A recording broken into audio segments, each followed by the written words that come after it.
Good evening, citizens. Today marks a new era of fiscal responsibility, or at least that's what the press release would have you believe. The President's Department of Government Efficiency has officially launched. Yes, you heard that right, DOGE. Because apparently nothing says we're serious about good governance like naming a government agency after a meme about a Shiba Inu. But hey, who are we to judge? Maybe this whole thing will actually work. I mean, it couldn't hurt, right? Here's what's making headlines. The DOGE initiative is promising to crack down on wasteful spending, streamline government operations, and basically make sure your tax dollars aren't being used to, buy artisanal cheese puffs for the State Department. Now, you might be thinking this all sounds a bit dry, even for a government bureaucracy story, and you'd be right. But stick with me, because where there's government inefficiency, there's comedic gold, and believe me, this administration is practically a gold mine. First up, the DOGE initiative is tackling the very serious issue of paperwork. That's right, folks. Get ready for more of it. Because now, every single payment issued through federal contracts, grants, and loans needs to be meticulously recorded and justified.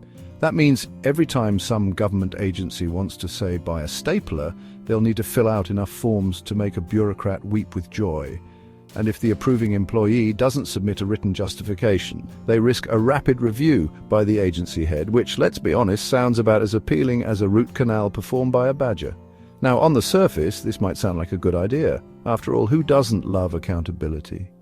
But I can't help but think this is just going to create more work for everyone involved, without actually addressing the root causes of government waste. It's like trying to stop a leak by shouting at the water. It's all very performative, isn't it? The government equivalent of cleaning your house before the maid arrives. Sure, it looks good on paper, but is it actually making a difference? Only time will tell. But I wouldn't hold my breath. Next on the DOGE agenda, waste reduction. Specifically, the initiative is targeting funds dispersed to educational institutions and foreign entities. Now, I know what you're thinking. Finally, someone's going after those overfunded universities with their fancy espresso machines and their tenured professors who teach one class a week. And look, I get it. Higher education costs are out of control. But are foreign aid and education really the areas where we need to be slashing budgets? I mean, have you seen the price of fighter jets lately? Those things are more expensive than a college education these days. But hey, I'm not an economist. Maybe cutting funding for international diplomacy and education is the key to balancing the budget, or maybe, just maybe, it's a bit more complicated than that. But hey, who needs nuance when you have a catchy slogan like waste reduction, right? Hold on to your hats, folks, because the DOGE initiative is about to revolutionize the way the government handles contracts, or at least that's what they want you to believe. In reality, all they're doing is hitting the pause button on new contracting officer warrants while they conduct a comprehensive review of existing policies and procedures. Now, I'm not saying that government contracting couldn't use some improvement. I mean, this is a system that once paid $600 for a toilet seat. But is a temporary freeze on new contracts really the answer? What happens to all the projects that are currently in limbo? And how long is this review actually going to take? I have a feeling this is going to be one of those things that drags on for months, if not years, with no tangible results. Just a whole lot of bureaucratic hand-wringing and not much else. But hey, at least it'll give the contracting officers something to complain about at the water cooler. Assuming, of course, that they haven't cut funding for water coolers in the name of efficiency. Who needs international diplomacy anyway? Travel, that sweet, sweet perk of government work, or at least it used to be, because under the DOGE initiative, non-essential travel is officially a thing of the past. That's right, no more junkets to conferences in exotic locations. From now on, every single trip funded by taxpayer dollars will require written justification and approval through a centralized technological system. And good luck getting that approved if you're not going to a war zone or a natural disaster. Now, I understand the need to cut down on unnecessary travel expenses, but is this really the best way to do it? What about important diplomatic missions or scientific conferences that could lead to groundbreaking discoveries? I have a feeling this is just going to lead to more red tape and less collaboration, but hey, at least we'll save a few bucks on plane tickets, right?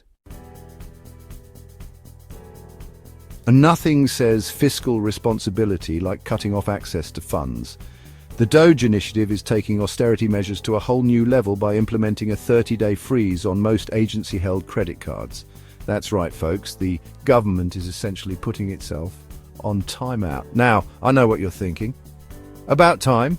Those bureaucrats have been living high on the hog for too long, and look, I get it, there have been some egregious examples of government credit card abuse over the years.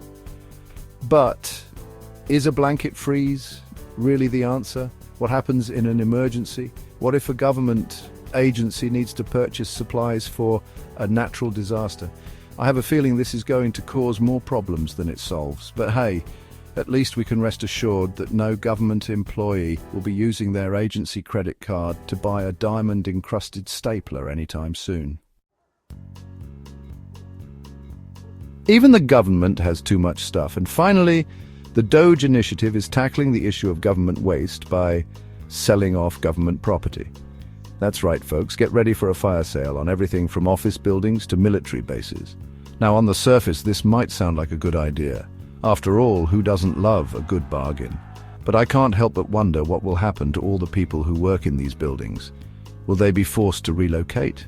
And what about the communities that rely on these government facilities?